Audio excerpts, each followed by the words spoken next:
नमस्कार मंडळी, तुम्ही बघू शकता हे दुकान तोडलं नाही, ते तिकडे दुकानं लागलेले आहे, ते दुकानं त्यांनी तोडलेले नाही. ते बघा, हे दुकानं त्यांनी तोडलेले नाही आणि अतिक्रमण केलं तर फक्त माझ्या दुकानावर. इथे माझा नंबर दिलेला आहे, या नंबरवर त्यांनी कॉन्टॅक्ट केलेला नाही. हे बघा, या गाडीला नंबर लावलेला होता, याच्यावर कॉन्टॅक्ट केलेला नाही.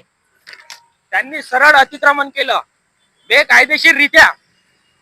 म्हणजे सामान्य माणसाला जगूच नाही द्यायचं, पुढंच नाही जाऊ द्यायचं, काहीच नाही करू. त्याला धंदा पाणी नाही, त्याला मोलमजुरी नाही, त्याला रोजगार देणार नाही. या प्रकारची अवस्था या यवतमाळ जिल्ह्यात आहे. आणि दुकानं बघा, ते दुकान आहे तसं तसंच. यांना अतिक्रमण करायचं होतं, एवढ्याच जागेत करायचं होतं का? त्यांना माहित, बाळ खाणारे लोक आहे, यांच्यावर कुठल्याही हालतीत कायदेशीररित्या कारवाई झाली पाहिजे आणि झालीच पाहिजे. माननीय देवेंद्र फडणवीस साहेब, मोदी साहेब, वरिष्ठ अधिकारी कर्मचारी यांना माझी हात जोडून नम्र विनंती आहे, माझी पूर्ण नुकसान भरपाई तात्काळ देण्यात यावी अथवा मी आत्मदान करणार. धन्यवाद.